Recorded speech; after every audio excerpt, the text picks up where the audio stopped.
We have the men's breakfast and Bible study coming up on Saturday, August the 22nd at 8:30 a.m. here in the fellowship hall, I believe. Make sure you sign up today or let the church know maybe first thing tomorrow morning if you aren't here today. Also, the youth fishing trip, that's men and or parents and or people who just want to fish, are going to Buckrow Pier, because I'm going to try and get out of that because fishing's not my thing. So that's on Friday, August the 21st at 8 p.m. That's going to be quite the night to morning, since it's like the same. Did they realize that was going to be? Okay. I'm sure that's perfectly designed. And no one's going to be tired.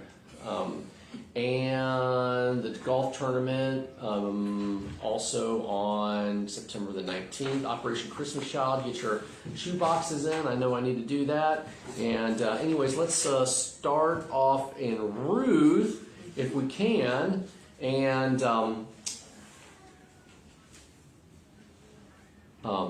let me recap actually from last week, if you remember. We finished James, the book of James, and that was. If we had to boil it down, I think I said, how you live a faith-filled life, okay? That's what James is. And I think the thing I ended off, but I'll start with the recap, is don't be presumptuous about the future. You just never know what's going to happen. And remember, it says, say everything, and, if it's God's will, even if you don't say it every time, you need to kind of think very humbly, could I be here tomorrow, right? God's going to have it in His, sovereign will, whether I'm here or not here. And so planning, does that mean we don't plan for our vacations next summer? No. But again, that's one of those things we got to realize, God, if it's your will, and you really should be praying, God, what is your will for next summer? That's one of those things too that probably, dovetails into that as well. Also, we talked about, James said, if things are bad, go to God. If, things are great, give Him praise. If you're sick, seek out, spiritual, assistance at that point. And so it really was one of those last things that James was signing off on. Make Him first. Make Him like you would your spouse. You tell Him the good things first. You tell Him the bad things first. You go to Him first, and He'll bless you for that. Finally, if you remember this, at the very end of James, one of Francis Chan, who I used a lot when I was preparing for James with you guys, one of his favorite passages in the Bible, because it said, and Elijah was just like us, and then went off into where he was praying for rain, praying for drought, that kind of stuff, and we need to realize that we've got the same power as a Moses. We can have the same intimacy as David. We can have, the same courage as Elijah. They are no more special. Their potential was wonderful, but it's all because of God. And we can get the same through the Holy Spirit now in the New Testament that they had in the Old Testament. Or even New Testament Peter or Paul or anything like that. All right, so that was kind of James, the last part of last week. Any questions about that? Okay, so we're in Ruth, and I love Ruth because it's right after Judges, and Judges is like one of the darkest periods in Israel's history. It is right before the United Kingdom, when it starts, I think, off at 1050, right? So it's 1375 BC to 1050 BC, so that's about 325 years. There's 6 major prophets, 6 minor judges, 6 major judges, 6 minor judges. We went through the whole book that one time, and I was done getting through Judges. After we got through Judges, it was everything. What was the general theme about Judges, if you remember that, you think? And everyone did what was right in their own eyes. Yeah, everyone did what was right in their own eyes. This is the last verse of the entire chapter, of the entire book of Judges, and you're like, well, that didn't end off very well, did it? But also, it also started with, and a lot of the times when these judges were needed, it started off, and the Israelites were committing evil in the eyes of the Lord. And so He let X, Y, and Z happen. And then He raised up a judge to handle this, because everyone's like, we're sorry. I know it's like the 18th time that we've done this, but, please bring us a judge to help us, take care of this part of this despot or that, baddie or, bad guy or anything like that. So, that's where we were with Judges, and there's a lot of sin and a lot of violence and gosh, tent pegs in people's heads and, knives and big fat bellies and all that kind of stuff. If you went through Judges, you know what I'm saying. But anyways, it was dark. And Ruth is like, whew. And Ruth was during the time of the Judges, actually, okay? And so, let's read verses 1 through 5 in the first chapter of Ruth and see where we are with that. During the time of the Judges, there was a famine in the land. A man left Bethlehem in Judah with his wife and 2 sons to live in the land of Moab for a while. The man's name was Elimelech, and his wife's name was Naomi. The names of his 2 sons were Mahlon and Chilion. They were Ephrathites from Bethlehem in Judah. They entered the land of Moab and settled there. Naomi's husband Elimelech died, and she was left with her 2 sons. Her sons took Moabite women as their wives. One was named Orpah, and the second was named Ruth. After they lived in Moab about 10 years, both Mahlon and Chilion also died, and Naomi was left without her 2 children and without her husband. Wow, that didn't go very well, did it? And so we know there is a famine, and one in Bethlehem. A little irony there, right? A famine in Bethlehem. Do you know what Bethlehem stands for? It was house of bread, okay? And so in the house of bread, and I'm sure in the surrounding areas, because it talked about the Ephrath area, if I'm pronouncing that correctly, probably not, there was general famine, okay? And so then Elimelech and family moved to Moab at this point. We don't know if the famine was God's discipline. It doesn't say that at this point. It could have been. Certainly God was disciplining Israel during the time of the Judges, because that was the whole theme. Israel messes up. Israel cries out. God gives them a judge, raises up a judge. Then it goes back to Israel messes up. Israel cries out, judge. It's the same triangle, right? Cycle at that point. And so, but it could have been, or it could have just been because, famine happens. It's a broken world out there. Not every time that God allows for famine to occur, it's like, okay, Ghana, you guys are, this, or okay, Costa Rica, I'm just throwing out countries out there, you're bad, so I'm going to give you famine at that point. This is a broken world, and that happens, just like any other disasters that we have, earthquakes in Bogota, or, Venezuela, or Colombia, or anything like that we've seen just recently. And so, what was Elimelech's response then when the famine came to that area? Well, they left. They left. Yeah, absolutely. Was that the right choice today? Well, when you got a wife and kids to feed, you go where the food is. Okay. Why would that might not be the right choice at this point? Lack of faith, maybe? Well, I mean, just the purpose. Where did they go to? Well, they went to Moab. Moab, okay? And do we know anything about Moab at this point? Good place, but good Bad people, place. bad people, right? Moab was, if you remember in our study in Numbers, and Balak, who was the king of Moab in Numbers chapter 25, and then Balaam, who was the prophet or the sorcerer, I guess, and he wanted to curse Israel, and Balaam was going to get all this money and do that, but God wouldn't let him curse Israel. In fact, he forced Balaam to bless Israel at that point. Well, at some point, if you remember, while the Israelite camp is in the Moab area, between the Midianites and the Moabites, they invited all these Israelite men to come to the Moabite, and these Moabite women were basically inviting them to this pagan, sexually immoral, festival kind of thing. And God said, "You've got to be kidding me! I'm going to send you all a plague," and like 24,000 Israelites died at that point. And if you remember, there's that one thing that, in fact, they were, 2 two prominent people were in a tent doing what they shouldn't have been doing, and I believe it was Aaron's son, I can't think of it, but took a big old spear and just went right through both of them at the same time. You probably don't remember that. But anyways, that was like the way to stop this. Yeah, I'll have to double check. I should know Aaron's son. But anyways, that was a huge plague.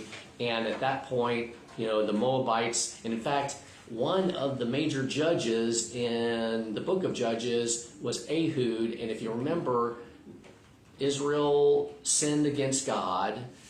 He sends Eglon, who is then the Moabite king, conquers that area for 18 years. And Ehud is the left-handed guy from Benjamin that comes. He's the first major prophet of the book of Judges. And he puts the knife, if you remember this is one of those unseemly scenes. And the guy was so obese that the knife kind of went in, and the flab they didn't even know he was dead.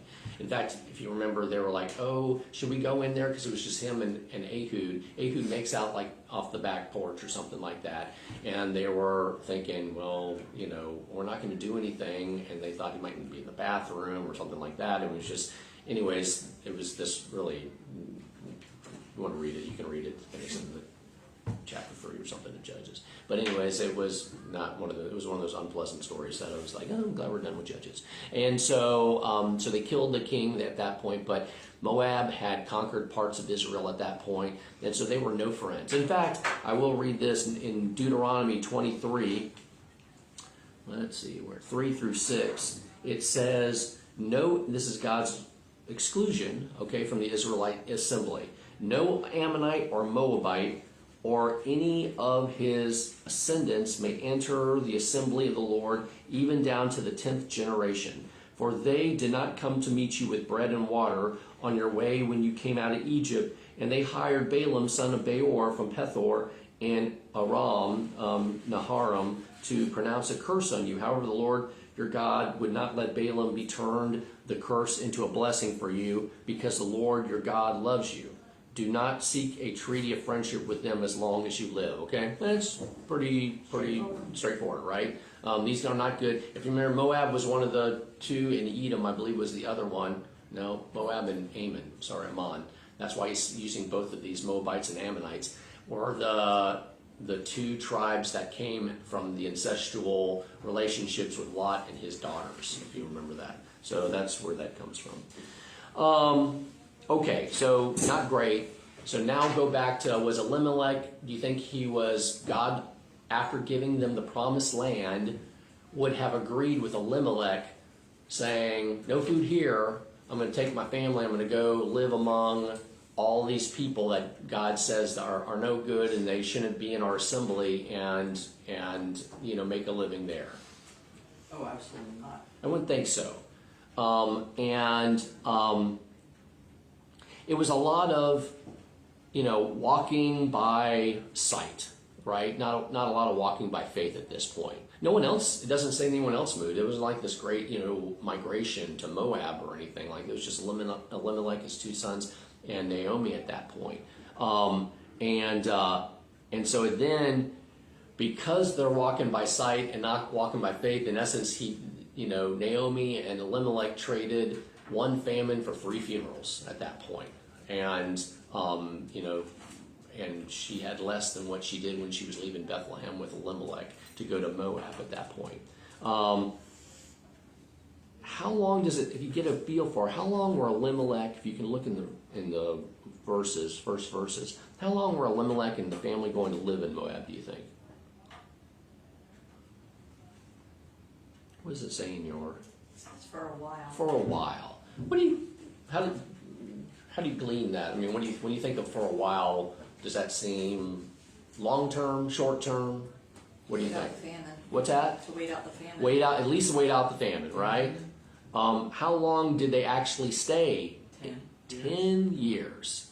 It's a little bit like sin, right? I thought to myself, when you're doing something that's not in God's will, I find myself saying, I'm only going to do this for a short period of time.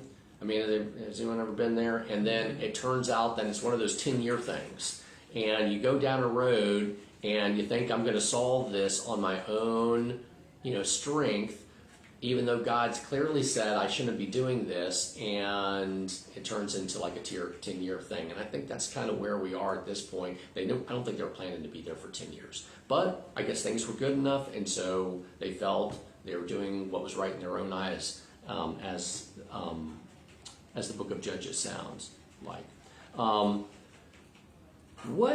So let's apply it to us if we can. What reasons or circumstances might cause us to run from our problems, like Naomi and Elimelech did? I mean, this is kind of run away with the problem, right? I mean, the plague's here. Let's get away from the plague and let's go somewhere else.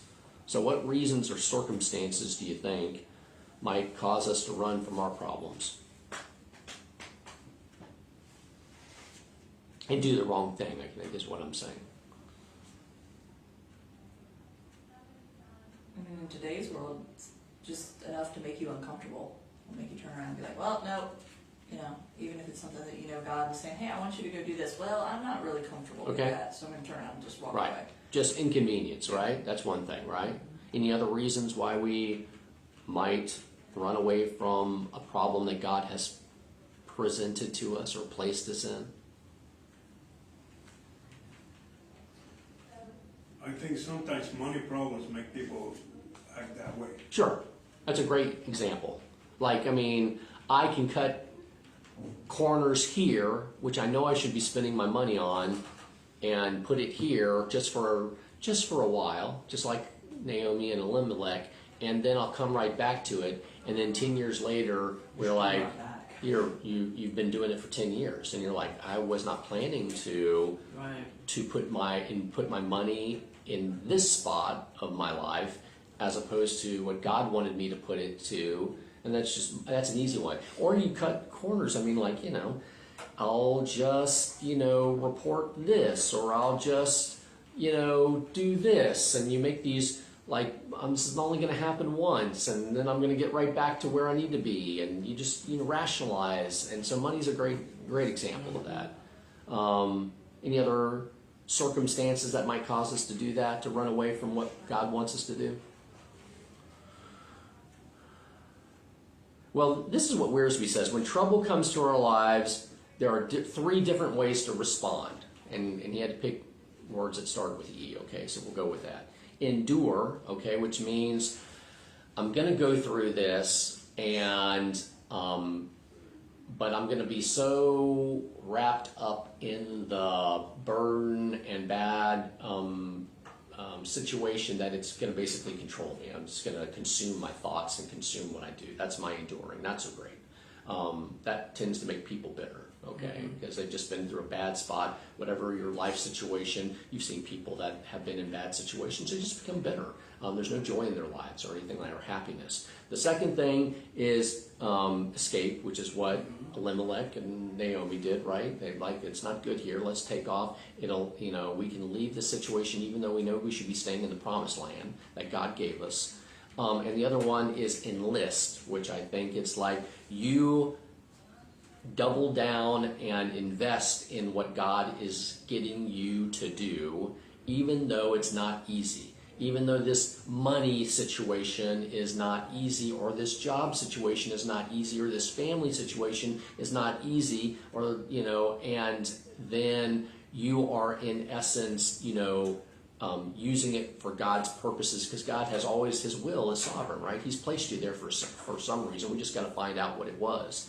In fact, in James, isn't that right? If you don't have a wisdom to know when you're going through trials, that's in James chapter 1, what are we supposed to do? We pray about it, right? To get wisdom. And you have to believe that you're going to get wisdom in order for you to get wisdom. If I can put chapter 1 together of James at that point. And so those are the 3 things: endure, escape, and enlist. Enlist being the best one. Enlist is a lot like Romans 8:28. You guys all pretty much know this when I start to read it. And we know that in all things God works for the good of those who love Him, who have been called according to His purpose.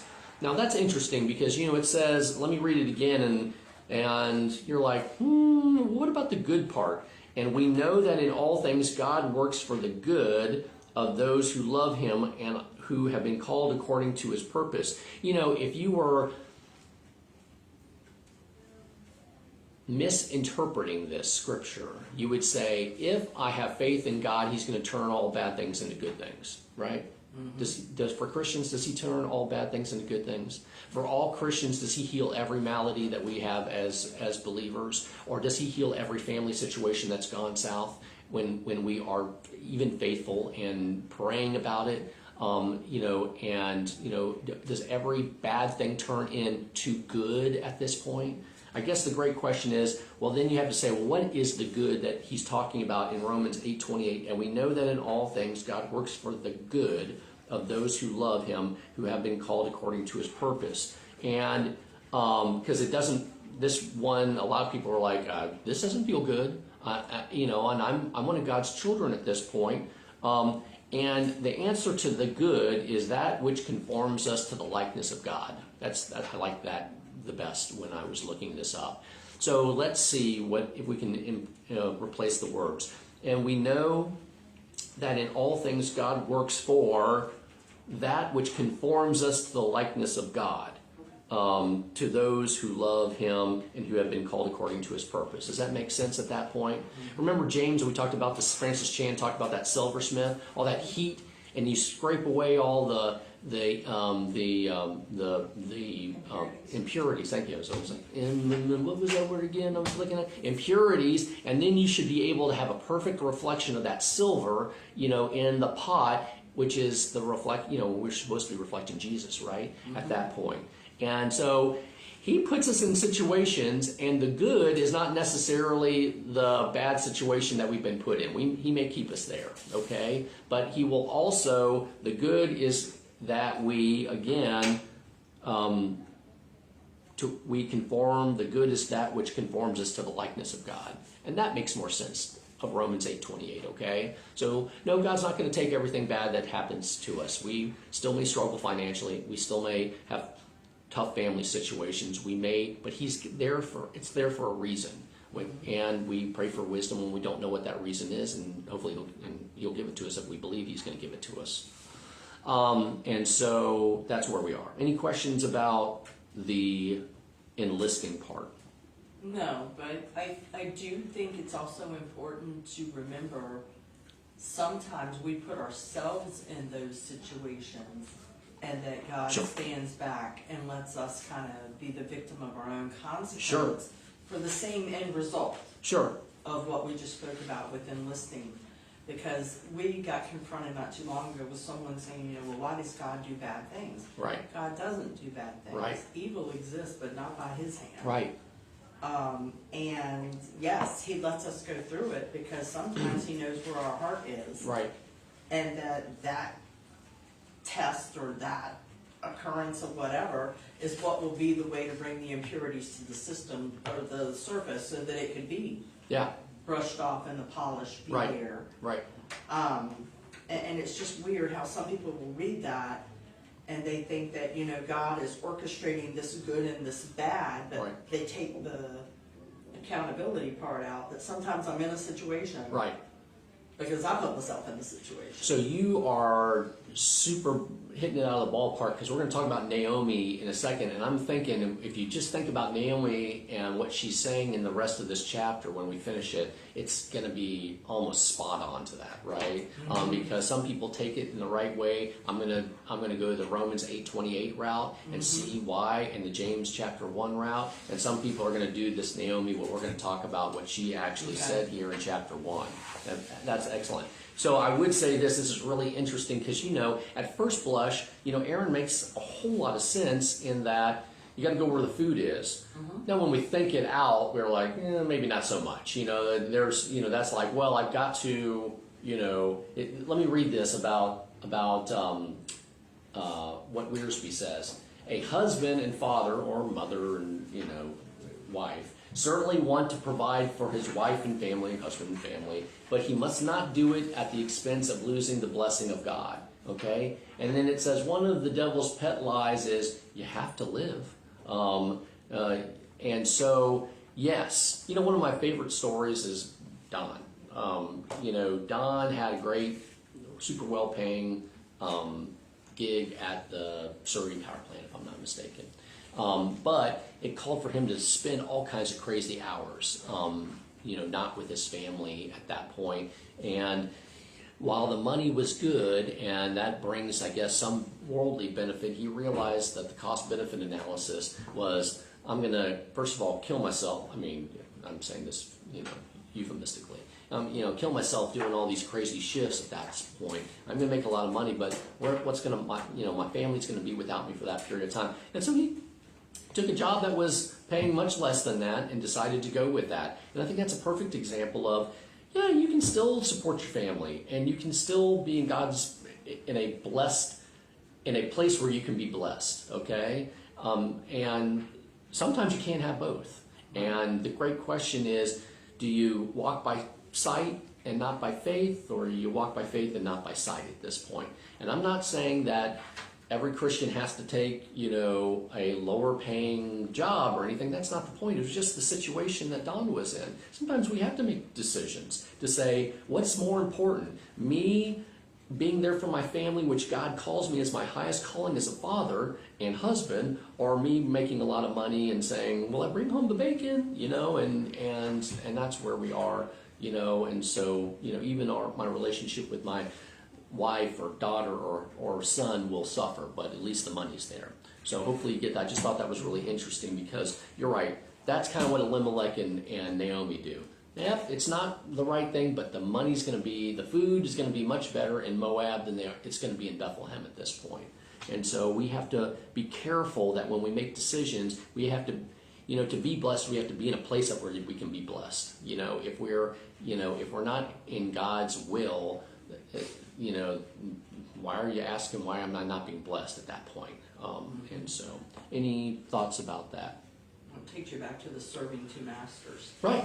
Yeah. It's the world or God. Yeah. Right. So which is it? Now, does God bless believers with great jobs? Sure. Does He also bless, believers with mediocrely paid jobs? Sure.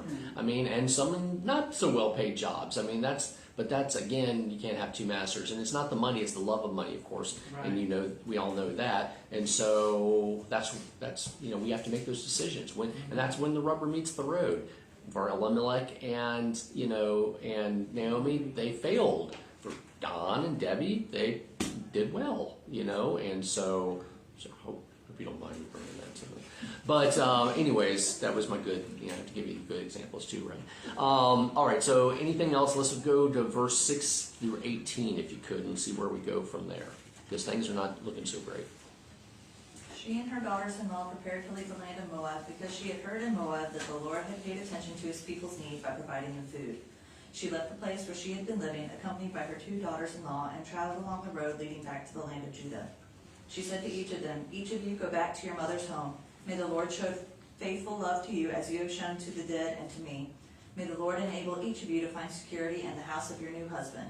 She kissed them, and they wept loudly. "No," they said to her, "we will go with you to your people." But Naomi replied, "Return home, my daughters. Why do you want to go with me? Am I able to have any more sons who could become your husbands? Return home, my daughters. Go now, for I am too old to have another husband. Even if I thought there was still hope for me to have a husband tonight and to bear sons, would you be willing to wait for them to grow up? Would you restrain yourselves from remarrying? No, my daughters, my life is much too bitter for you to share, because the Lord's hand has turned against me." Again they wept loudly, and Orpah kissed her mother-in-law, but Ruth clung to her. Naomi said, "Look, your sister-in-law has gone back to her people and to her God. Follow your sister-in-law." But Ruth replied, "Do not persuade me to leave you, or go back and not follow you. For wherever you go, I will go, and wherever you live, I will live. Your people will be my people, and your God will be my God. Where you die, I will die, and there I will be buried. May Yahweh punish me, and do so severely, if anything but death separates you from me." When Naomi saw that Ruth was determined to go with her, she stopped trying to persuade her.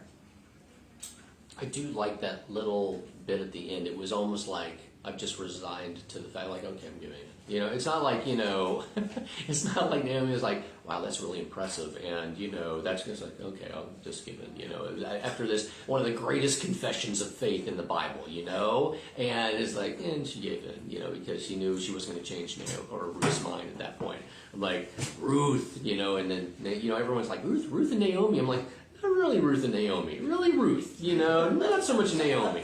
And so, I mean, Naomi comes around eventually, but I mean, it's Ruth that carries the day here. Yeah, Ruth is pulling her across the finish line.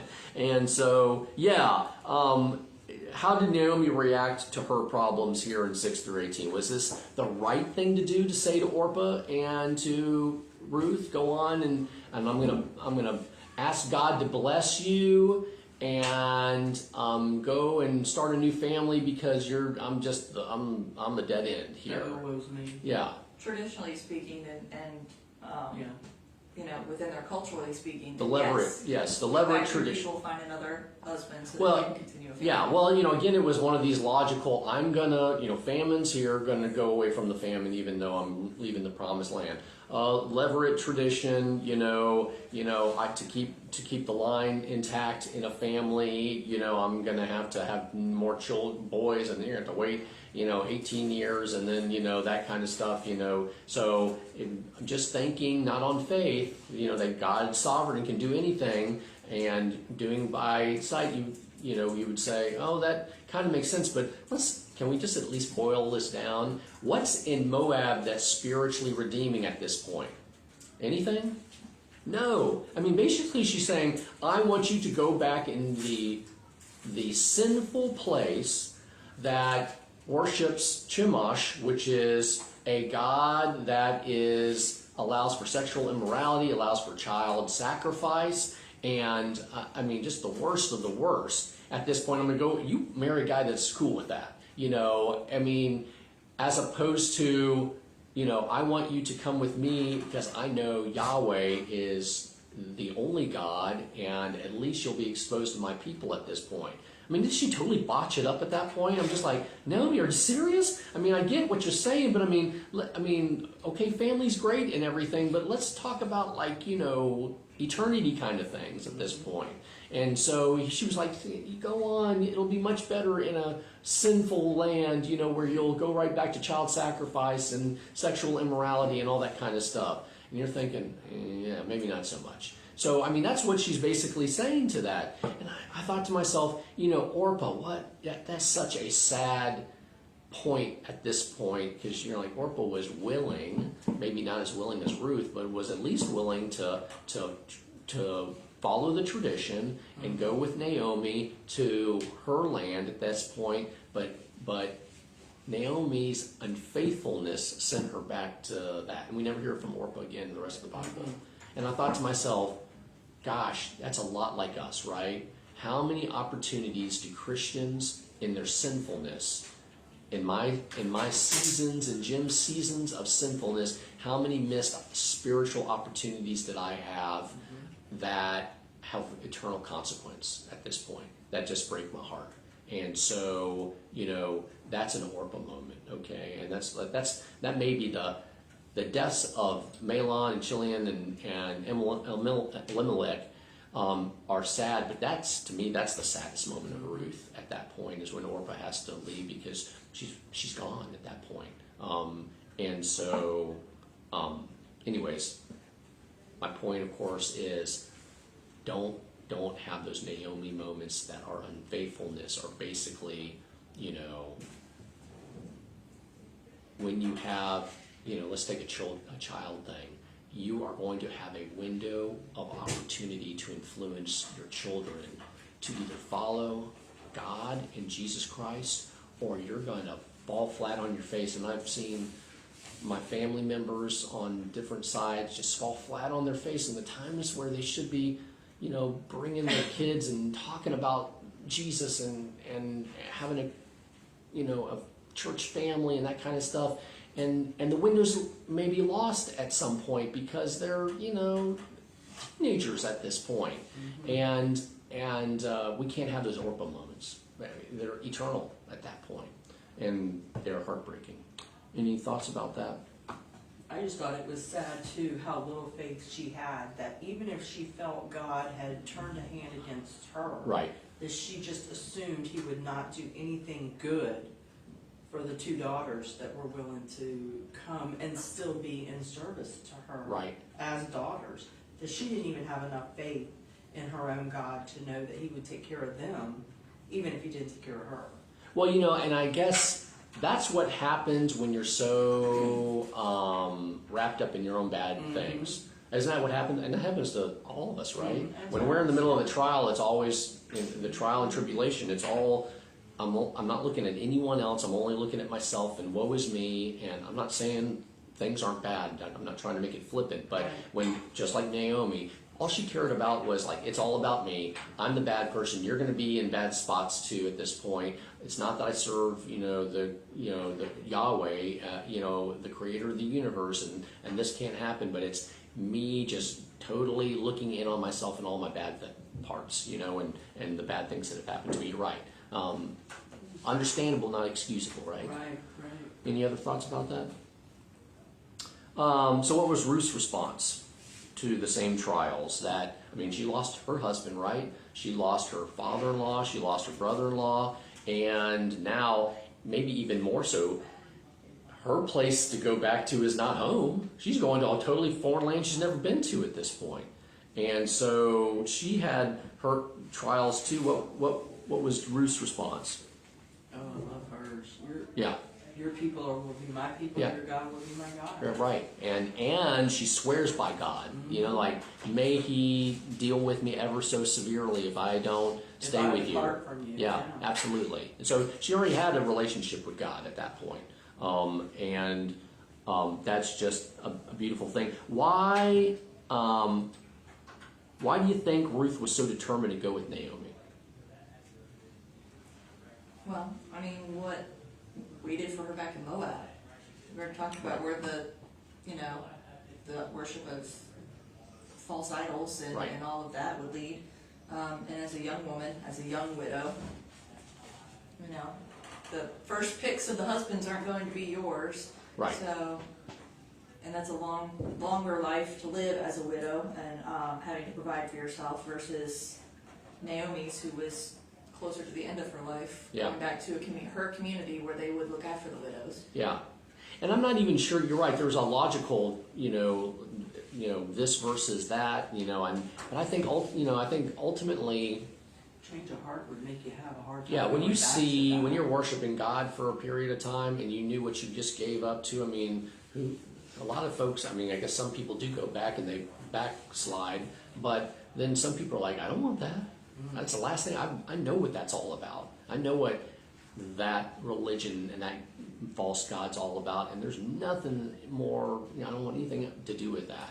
And I only care about you. Naomi must have been, during her happy times, right? Must have been a great mother-in-law, that they wanted to follow at that point. So, yeah, but I think ultimately it was her faith in God, in Yahweh at that point that says, listen, your God is my God at this point. I'll take you back to Matthew 1. I was going to tell you to flip to that. Let me see how much time we have. Oh, we have a little bit of time. Can you look in Matthew 1? This is the genealogy. If you can get right to the beginning of the New Testament. It's on page 1441. No, I'm joking. I want you to quickly there are 5 women and one's Mary, so we're going to put her off to the side, okay? So 5 women that are mentioned in the genealogy of Jesus. And can you tell me if you pick out any of these, and we'll, once we find all 4, then we'll chat it up a little bit. Can you just name off a name here at this point? If you say Ruth? Mm-hmm. Yep, okay. That makes sense since I'm telling you to go to the genealogy, right? There's another one close to Ruth, right above Ruth. Rahab, okay. Mm-hmm. Who's Rahab? The prostitute. The prostitute. Mm-hmm. That was, Boaz's mom, right? Soon to be, Ruth's husband. Yeah, right. So there's 2. We got Ruth the Moabitess, right? Total Gentile. Rahab, total Gentile, right? And prostitute. Any others that you see there? Bathsheba. Bathsheba, because it says whose mother had been Uriah's wife, and adulteress. Okay. Any other ladies above that, verse 3? If you can take I won't have to make you look through all the fine print. Tamar. Tamar, who has a incestuous relationship with her father-in-law, right? Because the father-in-law was not maintaining the levirate laws that God had laid down, and had to trick him into, intercourse. And so you're like, whoa, why, so what's the deal? Why these 4 women, if you're going to put like the royal lineage from Abraham to Jesus at this point, why would you stick adulterous, used to be a follower of Chemosh, a Moabitess, incest participant and prostitute? Why do you think these are in Matthew? Why do you think Matthew's okay with this? Redemption. Yeah, I mean, first of all, God's sovereignty, right? He'll do whatever he wants to do with whomever he wants to do, okay? And so we should all feel good about that, because when you think, it's just me, he can't do anything with me, and I'm just saying, yeah, really? Because look at the 4 women you just mentioned at this point. And I'm not saying that we haven't done horrible things, but I mean, these are, in even the world standards, these are, they're pretty on one side of the spectrum, right? They're up there. Yeah, they're up there. What's that? They're bottom feeders. Yeah, right. You can call them whatever you want. Yeah, it's some serious church rumor going on right there if this happens. But God's sovereignty, He'll do whatever, and grace. Man, I tell you what. I mean, just that if the redemption part, if God can redeem Rahab the prostitute and the Moabitess and the incest participant and the adulteress, surely he can do, he can redeem us as well, okay? And not only redeem us, but make us, I mean, it's like Elijah, Moses, and David kind of stuff, okay? They're in the line of Christ. And if they can be in the line of Christ, what can he do with us, okay? And so all I can say is, don't ever say it's just little old me, okay? Do it for humility purposes, but he can do whatever he wants with us if we are willing, okay? And if we have the faith, and we're not walking by sight, but we're walking by faith. We're doing not the Naomi, we're doing the Ruth at that point. Any other thoughts about that? Well, it's also the redemption of the Gentiles. The salvation story is not just meant for Israel. Right. It's bringing in the other nations. Right, absolutely. These are glimpses of what even Jesus was like. I'm still going to reach these folks first, but we're going to get to that. I promise you. And so, yeah, he was willing to do that. But this is my great trick question to you, or maybe it's not a trick question. Go back to that Deuteronomy rule, that law that God laid down. No Ammonite or Moabite or any of his descendants may enter the assembly of the Lord, even down to the 10th generation. And then it talks about all they did. And so, no way. This is, I think, a permanent exclusion. I mean, 10th generation, but it's the law. Yeah, I mean, he's not beating around the bush here about the Moabites and the Ammonites. So I guess my great question is this: how is he letting Ruth into the assembly of the Israelites when this is not supposed to be allowed per the law of Moses? What God tells us to do and what God's going to do are 2 different things. Right? What trumps the law? How about this? Maybe that's a better way of asking the question. Grace. I mean, it's great. I hate to say I'm being redundant. I guess I am, but I want you to realize God laid down this law. The law excludes us from God's family, right? Because we can never follow the Mosaic law, and no one could follow the Mosaic law 100%. And the only person who was perfect was Christ, right? But thanks to Jesus Christ, that grace allows us to come into the family, even though the law said we couldn't do it.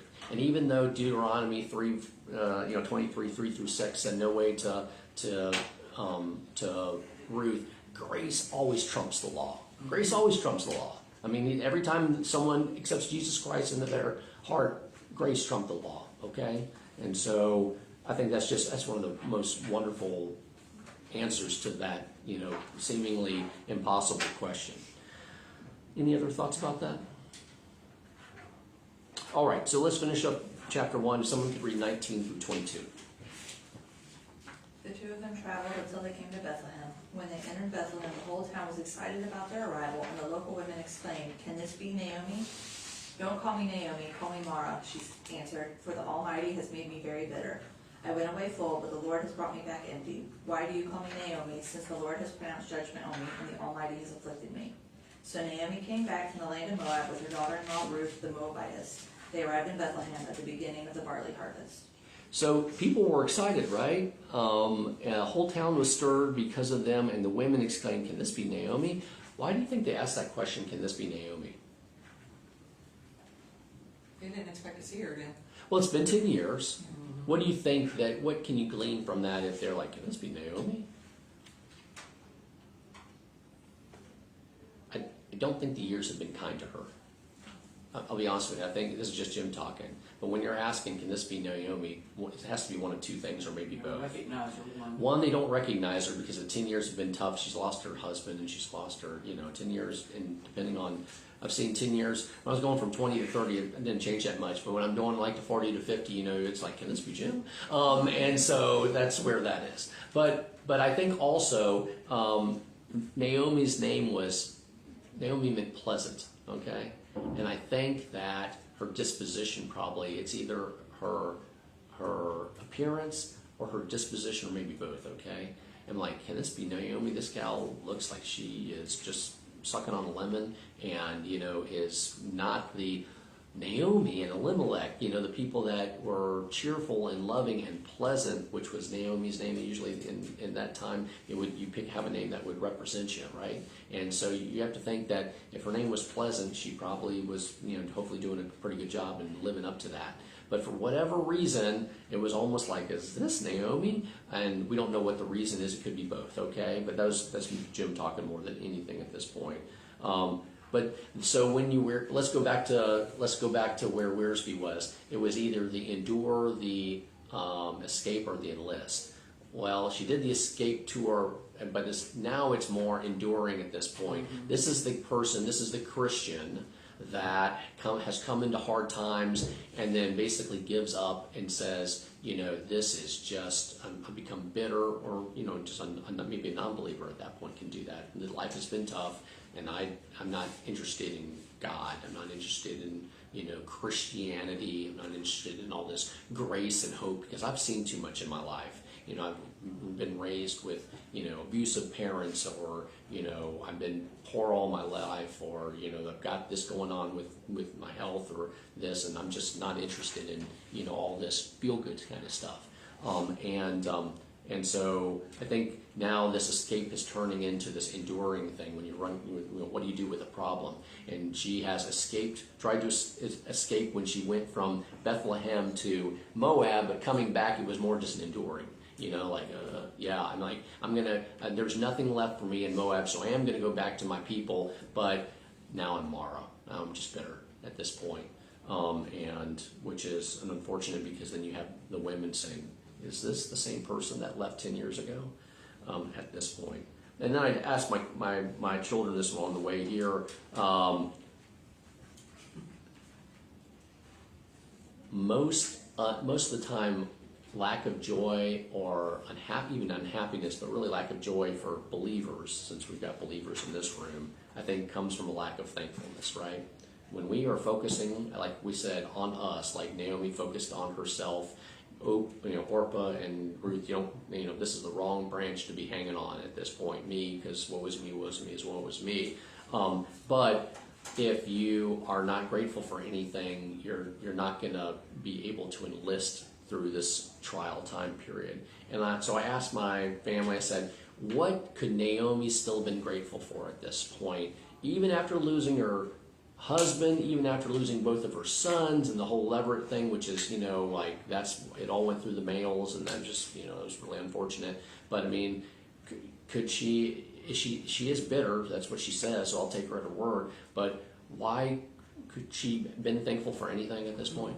What could she have been thankful for? Her life. Her life, right? First and foremost. The kids didn't get that one, but I think we can appreciate that in a later life, that, life is still precious, right? Doting daughters. Yeah, Ruth, and even Orpah, unfortunately, but Until she pushed her away. Yeah, until she pushed her away, but Ruth stuck on, hung on at that point, and golly, I mean, you can ask for a better mother or daughter-in-law at this point. What else could she be grateful for other than her life and Ruth? They got safely home. Right. And how did they get safely home? How do you think, what was the mode of transportation? Walking. So where would you think that there was something grateful that she could have been able, that she also could be grateful for? Health. Safety. I mean, can you imagine she could have been not ambulatory and she could have been stuck in Moab at that point, but she had at least enough, even though I'm sure it was not easy on the bones, to walk all the way from back to Moab to Bethlehem at that point, but she at least had her health at that point that she could even get back to her homeland. What else? Yeah, right. The safety. Right. Yeah, that was not a safe, walk. I think you're absolutely right And about a that. homeland to come back to. Right. One that would care for the Accept widows. Yeah. Right, and who knew her, and ultimately God, I think, at that point, because I Yeah. think ultimately, even if you don't have all the things that I just mentioned, other than life, okay, you still have God. You may not have your health, you may not have the great family to come back to, you may not, have, the knock it out of the ballpark daughter-in-law, but ultimately we have our faith at that point, and when you have Jesus in our hearts, sometimes it's hard to see through that. But let me tell you, sometimes Christians have to start thinking about what to be grateful for, because I can get wrapped around the axle about things when things go south, with family or finances or friends or something like that. It's just we've got to be more focused on what's good in our lives at this point. And I think Wiersbe brings up good, it's never too late for a new beginning.